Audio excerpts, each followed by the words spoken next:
Imagine getting this massive gift, not just for you, but for the whole country, right around the biggest festival season.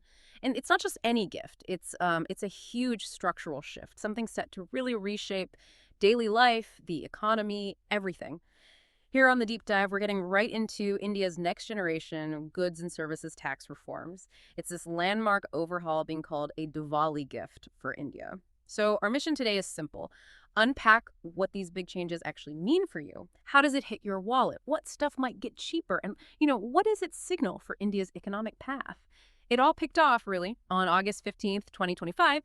Prime Minister Modi from the Red Fort mentioned a tremendous gift coming, and these reforms they're aiming to launch by Diwali, maybe even late September. People are talking about a double Diwali. But, is this gift really for everyone? What are the sort of strategic moves behind such a huge economic change? That's what we're diving into today. Okay, so to really get the scale of this Diwali gift, maybe let's just quickly look back at where GST started. July 1st, 2017, right? The idea was huge: replace that tangled mess of old taxes with one single market. Exactly. A unified market. He was incredibly ambitious. But it wasn't exactly smooth sailing from day one, was it? What were some of those early bumps that made these new reforms necessary? Well, that's the interesting part. GST has become, a cornerstone. Revenues are strong, like that 1.96 lakh crore in July 2024-25 alone. That's what, over 23 billion US dollars? Pretty impressive. But yes, it definitely faced criticism early on. The complexity was a big one. Multiple tax slabs, 0%, 5%, 12%, 18%, 28%, plus others. And the compliance. It was tough, especially for small businesses. And then you had issues like the inverted duty structure, basically where your inputs, your raw materials, were taxed higher than your final product. Ah, right. That sounds like a nightmare for cash flow. Exactly. It trapped working capital. Imagine making shoes paying 18% on leather, but only getting 12% back on the shoe sale. You're constantly chasing refunds. So these new reforms, they're directly targeting those kinds of problems, trying to simplify things based on, well, experience. That makes sense. So the PM calls this a double Diwali, an economic celebration alongside the festival. What are the actual core changes that make this such a big deal? Right. So looking at the big picture, these reforms, likely finalized in September, rolling out maybe late October, they really stand on three legs, you could say. First, big structural changes to the tax slabs themselves, radical simplification. Second, major rate rationalization, making things cheaper.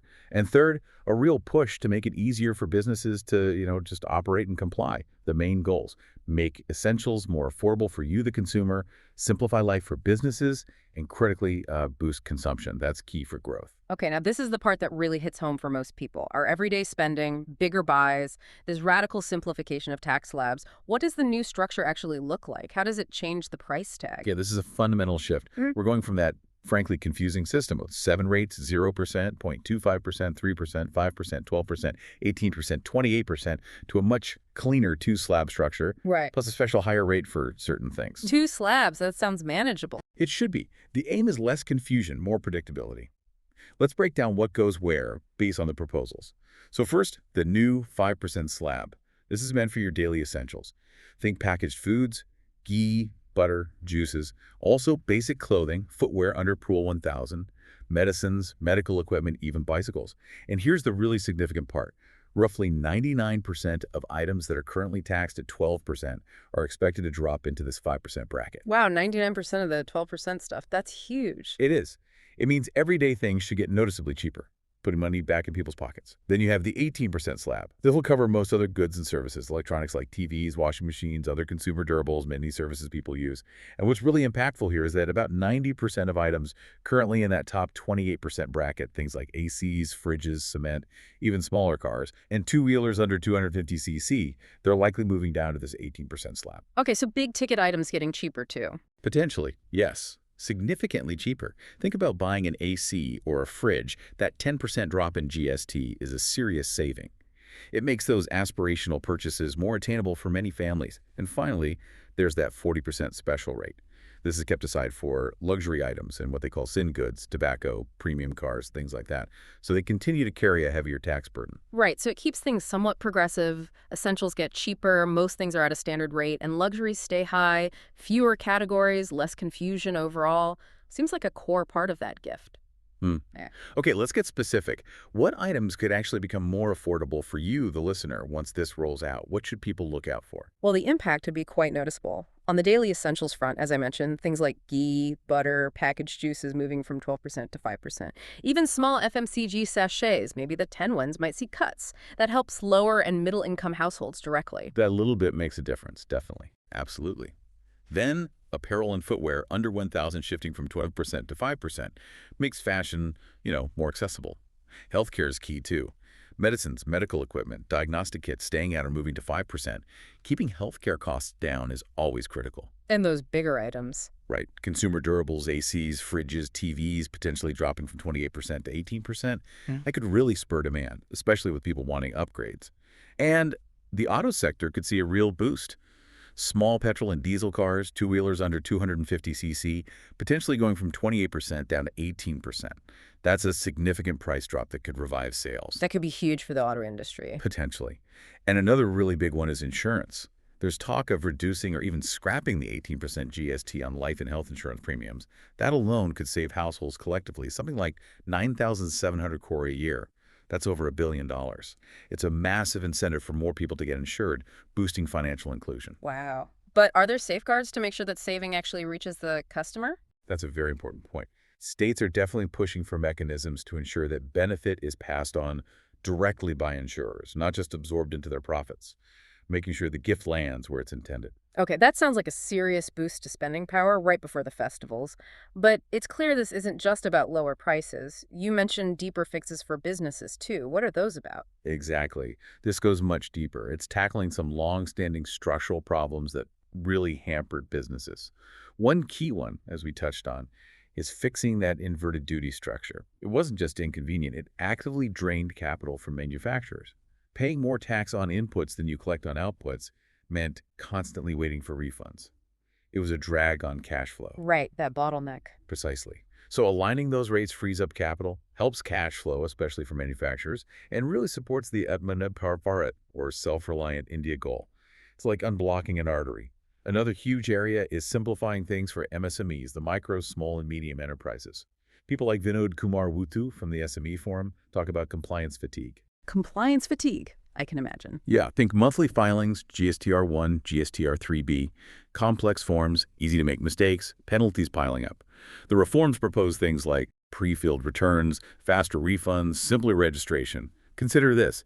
Nearly 1.75 lakh GST registrations were being revoked monthly due to these issues. That's staggering. So simplifying this isn't just a tweak, it's vital for bringing more businesses into the formal fold and letting them grow. That number is shocking. 1.75 lakh a month. It highlights the scale of the problem. And finally, they're trying to reduce disputes over product classification. Arguments over whether an item falls in the 12% or 18% slab, that leads to litigation, uncertainty.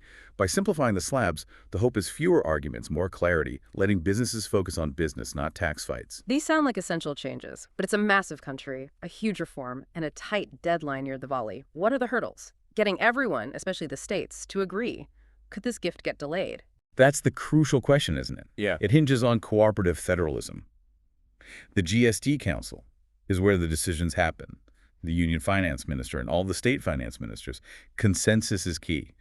The group of ministers, the GOM, led by Bihar's Deputy CM Samrat Chaudhary, met recently. Representatives from UP, Rajasthan, West Bengal, Karnataka, Kerala.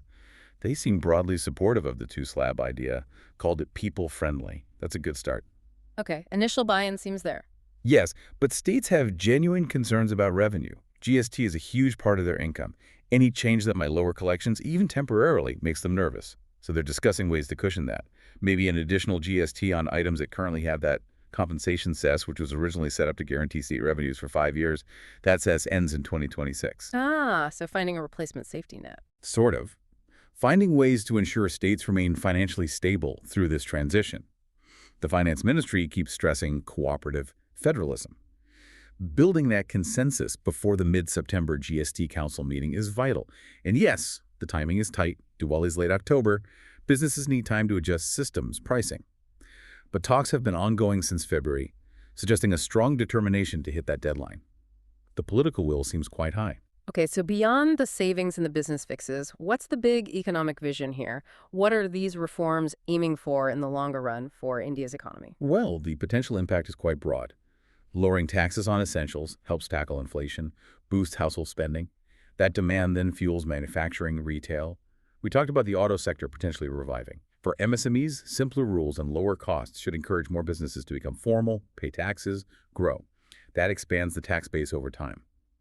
Experts like Harsh Shah are projecting strong GST collections, maybe over 22 lakh crore next fiscal year, partly because of better compliance. So simplification might actually lead to higher revenue overall.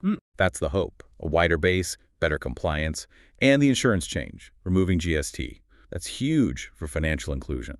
More people getting life and health cover strengthens long-term savings and household security.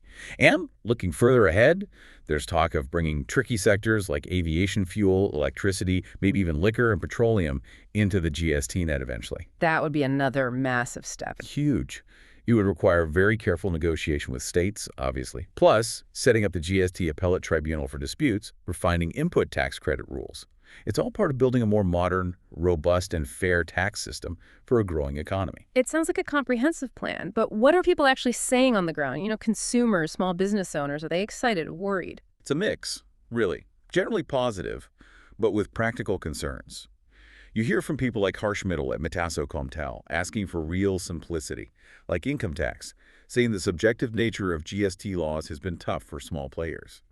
MSME owners, say in West Bengal, mention bureaucratic hurdles, delays, hoping for more automation, less face-to-face interaction, which can sometimes be problematic. Yeah, transparency is key there. Definitely. Consumers, though, generally optimistic. Like Triya Sharma, a homemaker in Delhi, saying cheaper ghee and clothes will make a real difference, especially for Diwali shopping. Auto dealers are hopeful for that sales surge. But experts do warn about potential teething issues. Businesses need time to adjust pricing, update software.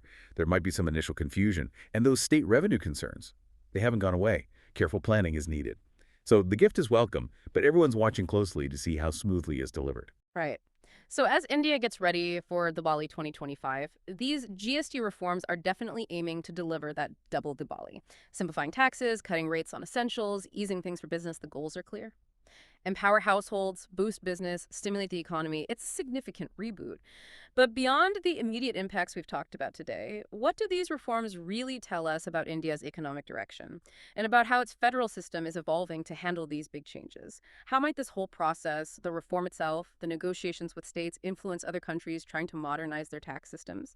And maybe what are the long-term ripples, economically and socially, of simplifying taxes on such a massive scale in a country as diverse as India? Those are some big questions to ponder long after this deep dive.